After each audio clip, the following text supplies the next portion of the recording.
It's been a while since we last had a little chat together, and I figured it would be about time to have, a little laid-back moment. Let's just have a little chat and talk some things out. That's pretty much the exact same thing, but you get what I mean. So, recently I've been really thinking about a bunch of things that are going on the PhoenixStarYT channel in particular, and some of the stuff that I've been working on for the past couple of months, really. So you might have noticed that my content in general has just been not that there. It just has not been there. Not at all, as a matter of fact. It's been pretty lackluster, to say the least. Particularly in the last year, because in the last year I've been really busy with a whole lot of stuff.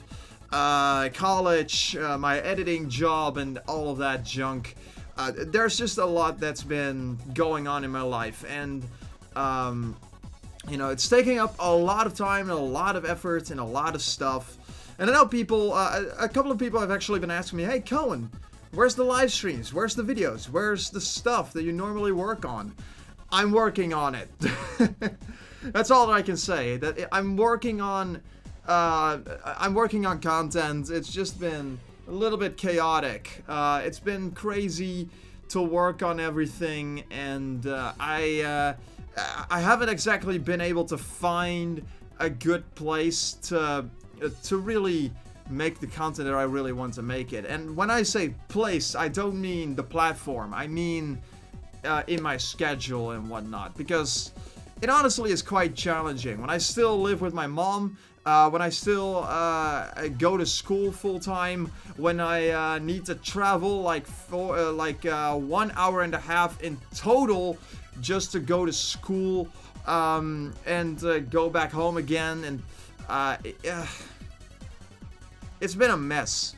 It's been a mess, and the thing is, I would work a lot more on content if I was in a better living situation. But the fact of the matter is, we just have a really small apartment. I can't just make a lot of noise during the evening.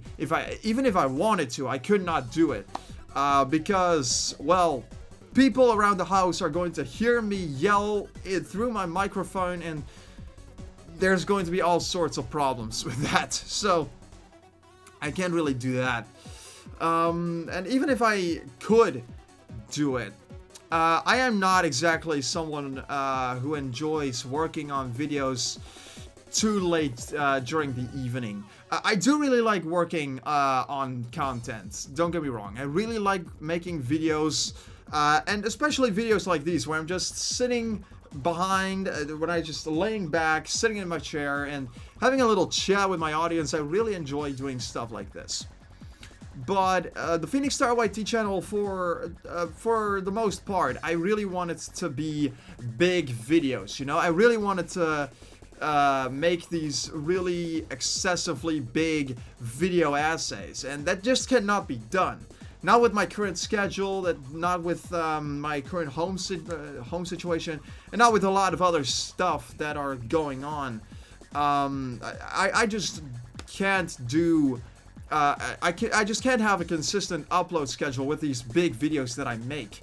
So my best bet would be to make very simple videos like this one, where I'm just talking to you guys, or to do a lot of live streams. And even live streaming has been a challenge, because again, editing work, college, homework, and a lot of crap that I need to do behind the scenes. Good lord. It's just been so much stuff to work with, and it's a nightmare. It's been an absolute nightmare. So beyond that, though, outside of the PhoenixStarYT channel, there's a few things that I would like to talk about. One of which came forward very recently, actually. So for those who don't know, I'm actually a bit of a retro gamer. Like, I really enjoy playing really old games on really old consoles. This right here is my Xbox controller S. You see right here on the back, Xbox controller S. This is not my favorite controller in the world, but it is the controller that I use with my favorite console in the world, which is, of course, the original Xbox, which I do have on me. I can't really show it right now because it's hooked up to my television, obviously. But I do really like to play Xbox. And unfortunately, this seems to be a very common problem nowadays. Because my Xbox suddenly decided to die on me, unfortunately. So, not quite capable, not quite able to play many games on that system yet. And I looked it up, and it seems to be a problem with the power supply. Some bad solder joint in there. So I could either replace the power supply or I could resolder that thing. I would probably have to replace the power supply because I do not have experience soldering stuff at all. And even if I did, I don't have a soldering iron, nor do I have any solder to solder stuff with. That's a lot of soldering. So, I would probably have to replace the power supply. Especially because there is a game disc still in that console. Yeah, this is Crash Bandicoot: The Wrath of Cortex, which is, by the way, one of my favorite games of all time. I know that many people don't like this, but I really like it. It's most of it comes down to nostalgia, but I also just found a lot of the gameplay very fun to play through, and the game also looks pretty darn good for a game on the OG Xbox, especially for a game on the OG Xbox. But I really want to get it fixed because the game is in the console still, and I know I did not lose it because I rarely, if ever, actually lose my games at all because I typically always keep them in the actual box where they belong. So I know that I still have it around. I just need it's still in the console, so I need to get it out. I need to replace the power supply of my Xbox, which should be a fun project. I've also been wanting to experiment a little bit with some emulation stuff. So I tend to play a bunch of emulated games with an Xbox 360 controller on my computer. I am absolutely not ashamed to say that I emulate games. Particularly retro games like this one and a lot of other stuff because it's just, in my honest opinion, it's a very good way to get into a lot of old games. And also, I am a big supporter of game preservation. If emulation would not exist, a lot of these games would just die, and eventually all of these games would just be gone. So, and a lot of companies just do not care for their really old games anymore.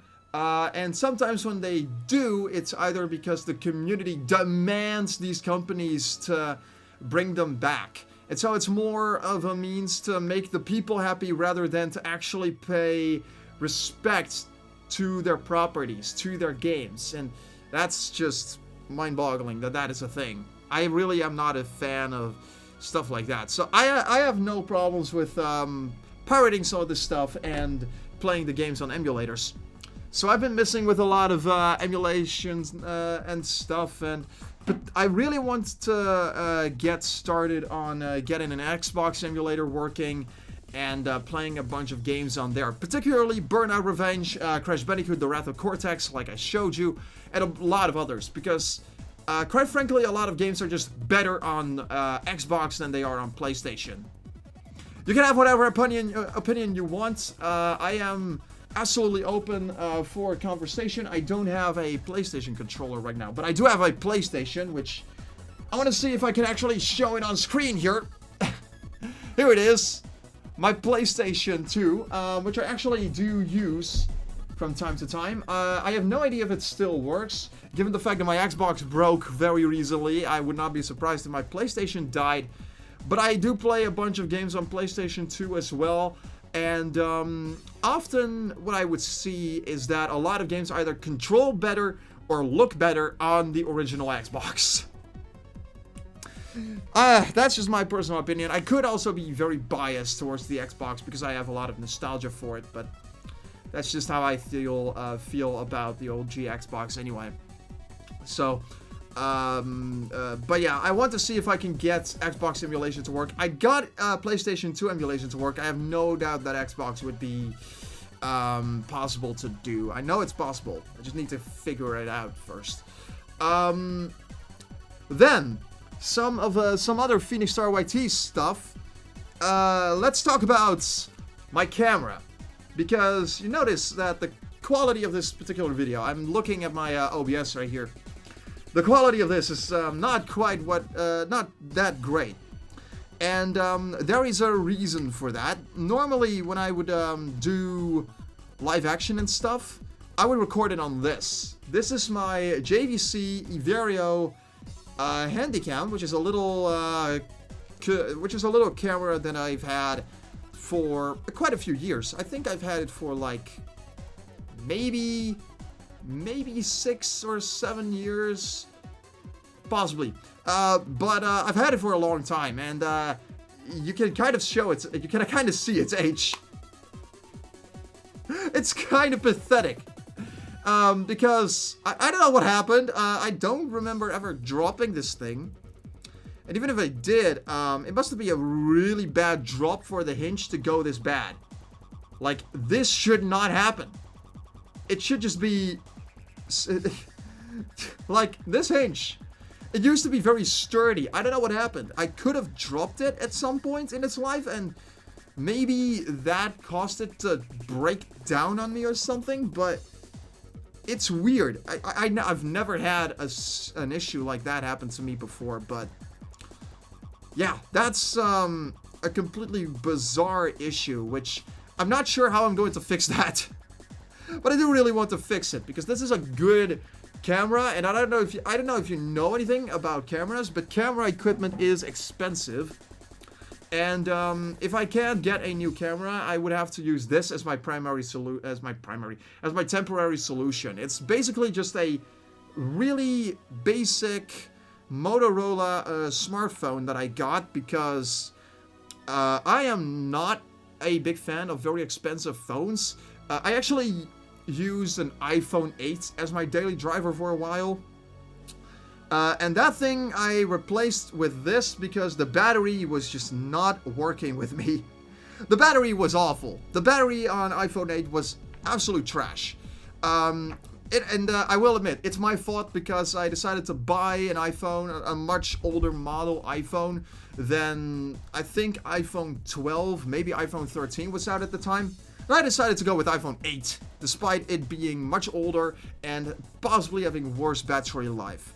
So, yeah, the battery life was not great. So I went with a Motorola, which I can actually take off the case real quick so you can see what exactly it looks like. It's basically just a very standard smartphone for 2023. I think it came out in like 2021, I think.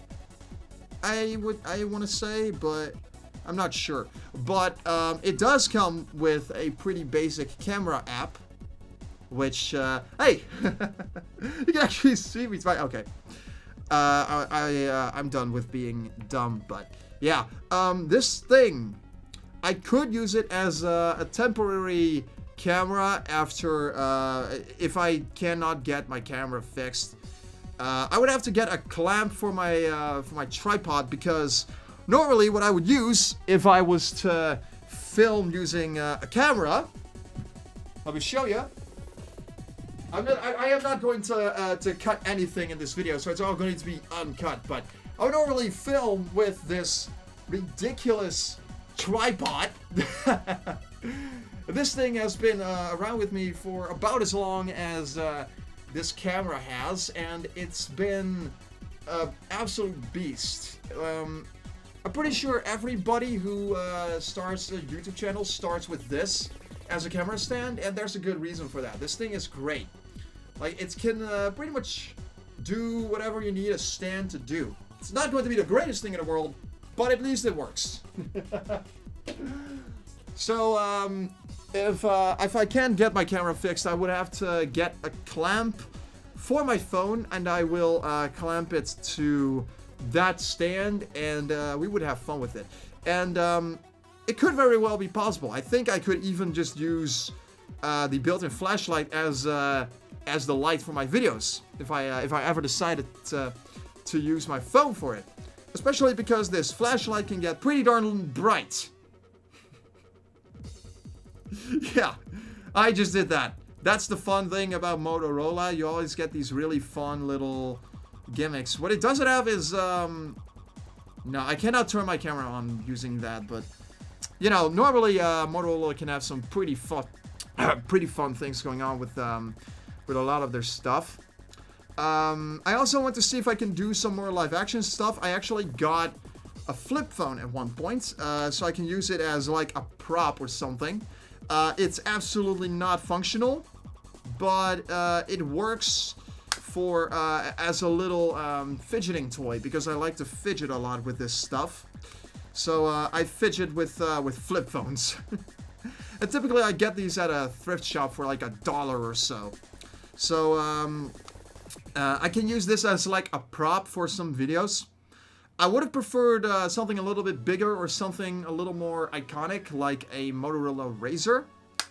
Because Motorola Razr looks freaking sleek. This is just not that exciting of a design to look at. It is fun to flip up and stuff, but it's not a really exciting design, as you can probably tell. But I would like to use this as a prop at some point. Maybe I will do that if I ever decide to do some fun skits. Like, I could do some skits with this, like being like, hey, Strider, how are you doing? Sorry, Strider, I just had to do that real quick for a quick cringy thing. Just as a minor example or something. I don't know, man. But, yeah, maybe sometime in the future we'll see more of this flip phone or another flip phone if I get my hands on something a little more aesthetically pleasing than this. Because, yeah, let's face it, this flip phone is not exactly fun to look at, and it's not going to be particularly fun for videos either. So, I want to see if I can get a Motorola Razr for that. There is also a lot of other things that I could potentially talk about. Like for example, I need to get a new keyboard. I'm gonna get a new keyboard at some point. Nobody cares about any of that, but I was just like, you know what? I needed a video. I needed to do something. Let's do a little ramble. So I'm also no stranger, by the way, of talking about some COVID-19 stuff. So we could talk about some COVID-19 shit. Like, pretty much all of the COVID rules, as I'll call them today, have been lifted. We can just live like normal again, like we used to post pre-2020. And yet I still have my PhoenixStar mask pretty much with me. I still got it right here on my desk in case I need it. If I need to go to an event where I need a mask, I'm gonna get my mask. And I still got a little bottle of rubbing alcohol. Sorry, my voice was a little bit muffled there. But basically, I still keep my mask. And I still have a bottle of rubbing alcohol, which I still like to use from time to time. Because you never know what certain hands have touched, or where certain hands have been. I think that's pretty much the same thing, right? Kind of is. But anyway, you never know what you're going to run into. So I always keep this stuff in case it's required, or if I feel the need to disinfect my hands. I could actually just disinfect my hands on the spot during the making of this video. Let's just do that, because why not?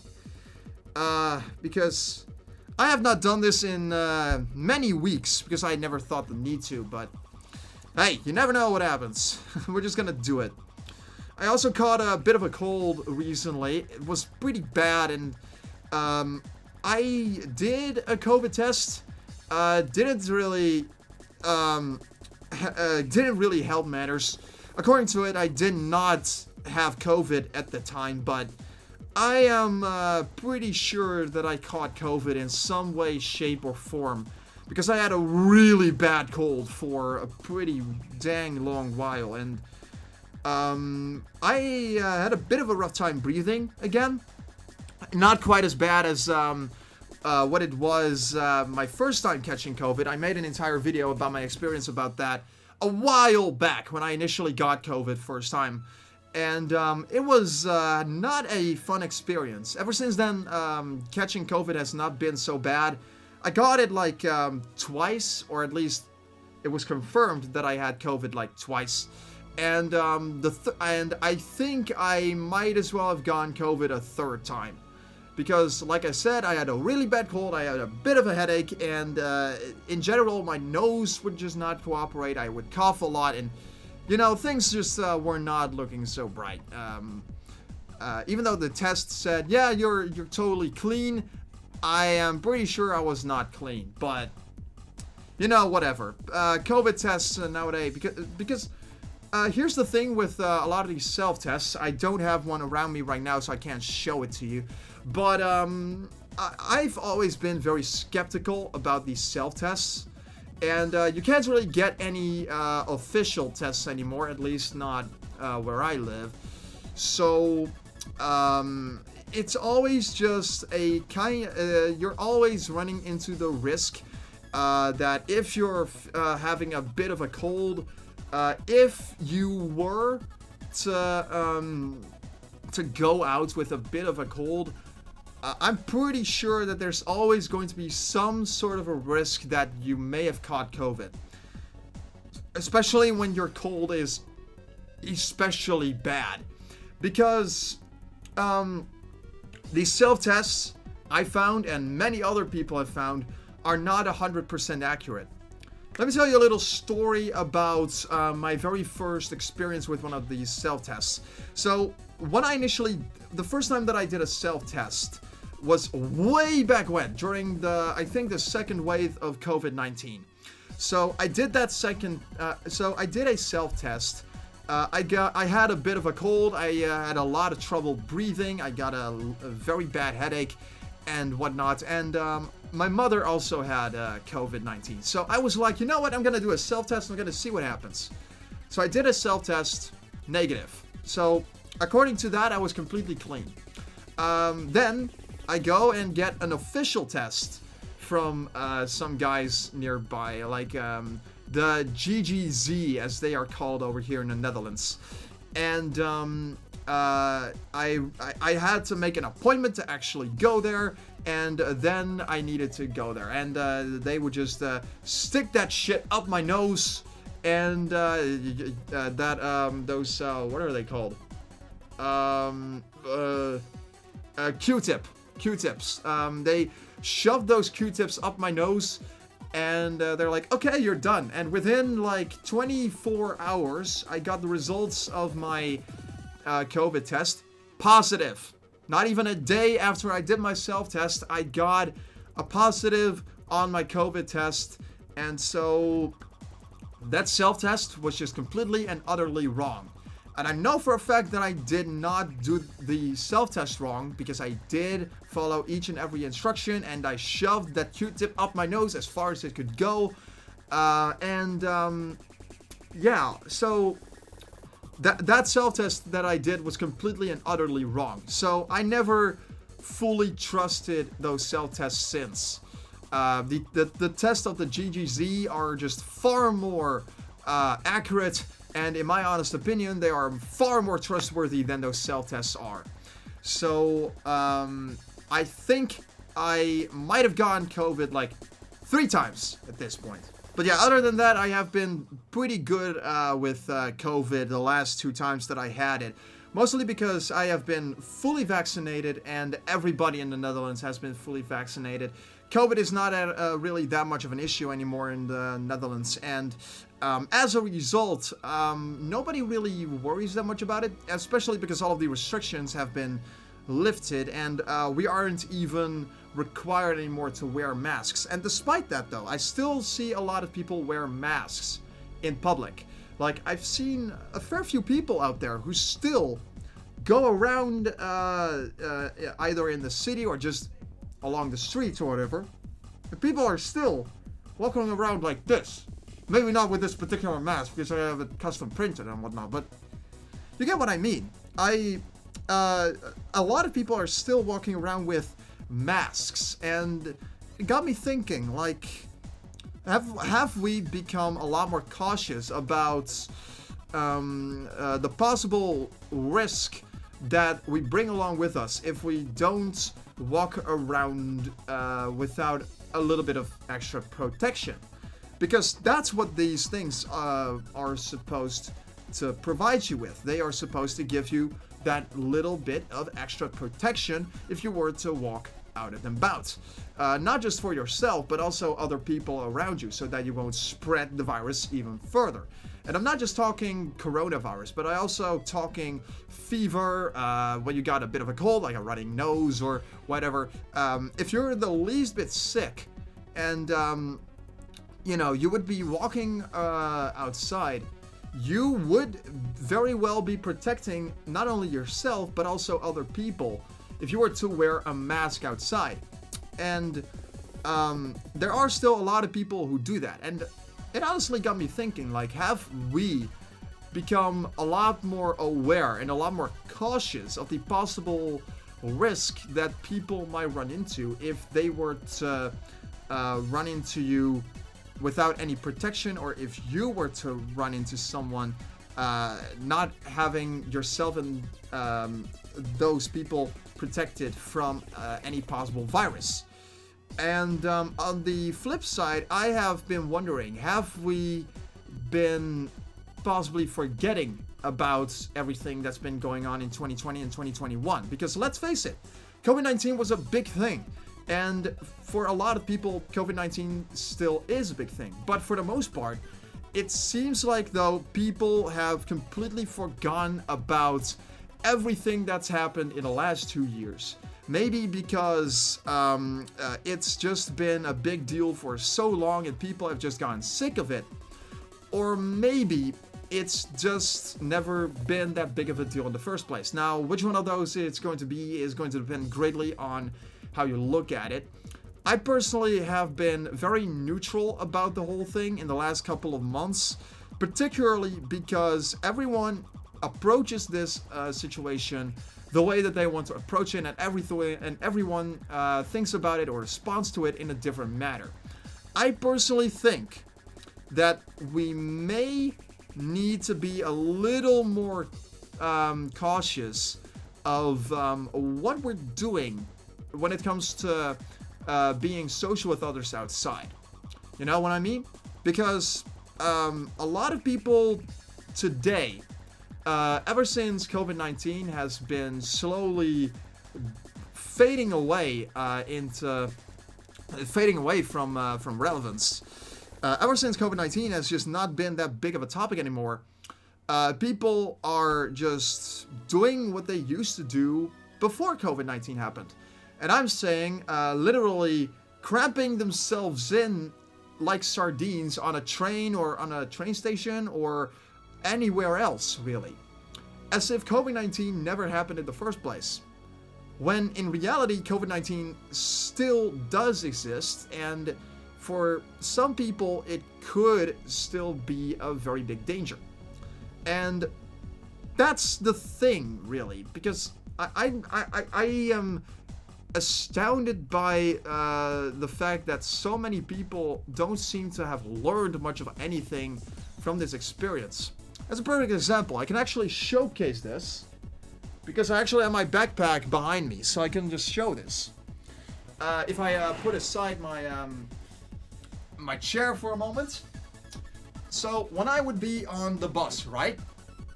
What I would often do, if I put aside some junk that I have right next to me here, what I would often do is the following. I take my backpack, because I practically have it on me every single time that I go traveling. I put my backpack down right next to me on the seat that somebody else would sit.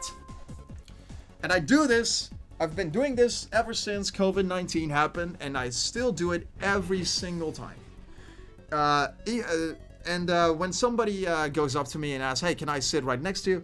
I would be totally happy to just take my my backpack to the side and put it on my lap or whatever, so that they can sit next to me, because maybe the bus or the train is a little bit too crowded and they need somewhere to sit, or they prefer to sit somewhere. I don't know.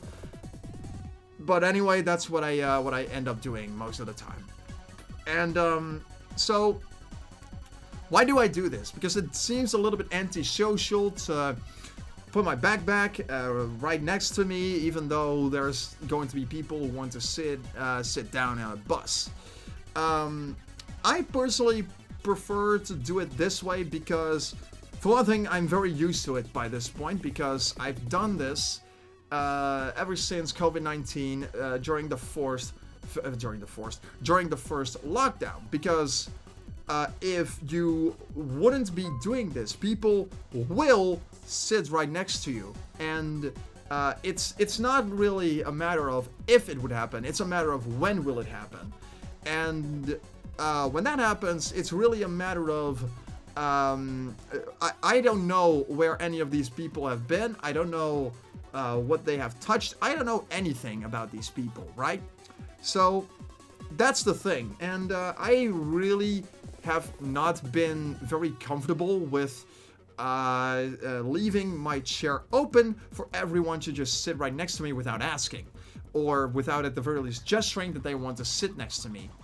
Because I don't know what might have I don't know where I have been, as I said. And it's ever since COVID-19 that I really started to be very cautious of this.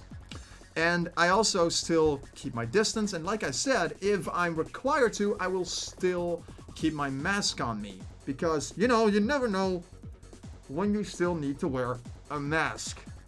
As a matter of fact, from what I remember, at least in Germany, I think, there were still some churches where you were required to wear a mask if you were to pay a visit to a church there.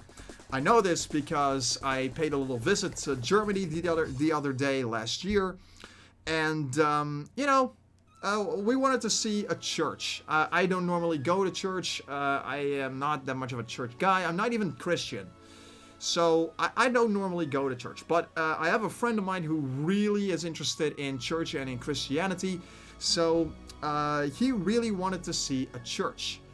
So we wanted to see a church. None of us had masks on us, and masks were a requirement at that particular church. So we were just simply not allowed to go in.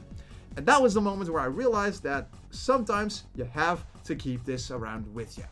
So that's why I still have my mask, even though it isn't a requirement anymore.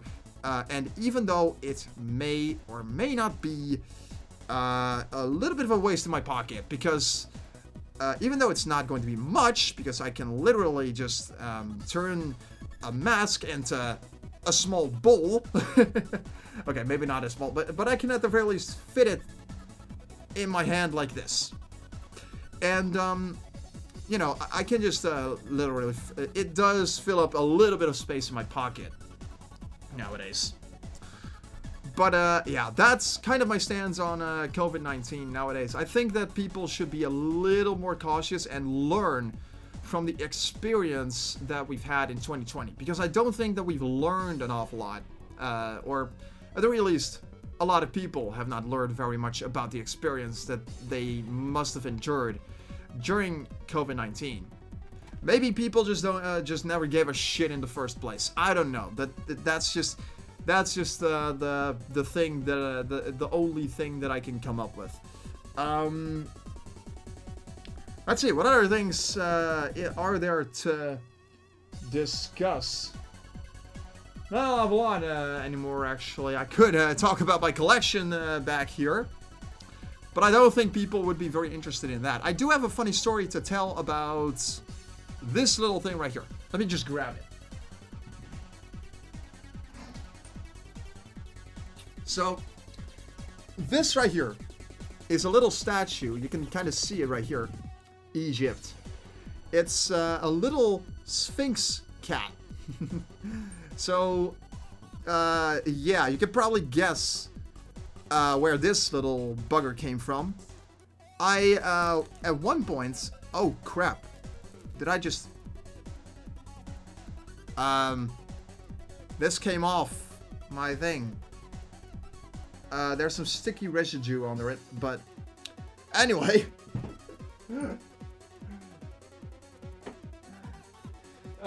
That was not something that I meant to do, but anyway. I got this, oh god, this is hard. I got this little bugger in Egypt in 2016. We were over there. My family and I were over in Egypt for vacation for a couple of weeks in 2016, and we done some pretty great stuff around there. And yeah, I got this as a souvenir, and I've kept it around with me ever since because I really wanted to get a souvenir from Egypt as a little reminder of hey, you went here, and it was a wonderful time. It was extremely hot, but it was not like uncomfortably hot, you know what I mean? Because the Netherlands, I don't know if many people watching this actually know about this, but unless you actually live in the Netherlands, of course, but the Netherlands is a very damp environment. It is such a damp environment around here. It gets uncomfortably hot in the Netherlands. Like, okay, 40 degrees Celsius, I can live with 40 degrees Celsius. It is not uncommon during summer nowadays to go through summer and have it be like above 35 degrees Celsius over here. And honestly, it's all fine and good. I can deal with that, but what I cannot deal with is the dampness of it, because when it is above 35 degrees Celsius or even above 25 degrees Celsius over here, it gets so hot, and you need to remember we are essentially under sea level, underwater level. So at least the Netherlands is anyway, and so the environment here gets very, very wet, we'll say. Not because it rains a lot over here. As a matter of fact, it's far more dry over here in the Netherlands than it is wet. But it just gets very damp. And because of the dampness of the Netherlands, when it gets really, really hot, you get very sweaty, and it gets very sticky everywhere around your body, and it gets really uncomfortable. It's really not fun. It's not a fun environment to be in, and it's the freaking worst. The Netherlands is just not a fun environment to be in during the summer. As a matter of fact, I would much rather it be stone cold. Maybe not like below freezing, because below freezing is also not a very comfortable situation to be in, but I would much rather it be somewhat cold than it being stupidly hot. That is just the worst possible thing. And if you've been in the Netherlands during summer, you know what I'm talking about. If you live here, if you live in this country, you know what I'm talking about. And it is so not great. It's not fun at all to be in a situation like that. But you know, it could be worse, I guess. At the very least, this is not Antarctica, and I can still make content, and I can still do all of this fun stuff that I really love doing. And at the very least, this isn't the kind of environment that makes it impossible for me to make videos, or to at least do what I do, or collect things that I love to collect, like wolves and ponies and Yoshis. I know some people really like Yoshi, so I needed to point out Yoshi because they really like that I have Yoshi in the background here. Yeah, that's pretty much where things stand at the moment. I know this video has been kind of all over the place, and I know this video has been pretty long for a Koen's Corner, but I figured, you know what, it's been such a long time since I made a proper video where I would just talk to my audience, so I felt like making an entire video where I would just ramble about all kinds of random junk and give you the whole dump of everything that's been going on and everything that I wanted to talk about. So I hope you enjoyed this little ramble video, and by the way, a very happy New Year. I know it's a little late to the party. I know that it's been a long time since New Year's Eve, but I still just wanted to wish everyone a very happy new year, and let's make 2023 an awesome year. Not just for PhoenixStarYT, not just for this YouTube channel, but for everyone in the world. Let's make it a good one, and let me know if you have a fun story to tell. Let me know in the comment section down below. I would love to hear, or rather read, some of your crazy stories that you may have to tell me, or maybe even something a little more serious. If you have something to vent about, my comment sections are open, and that's been pretty much it for today. So, thank you all for watching, and I hope to see you all in the next one.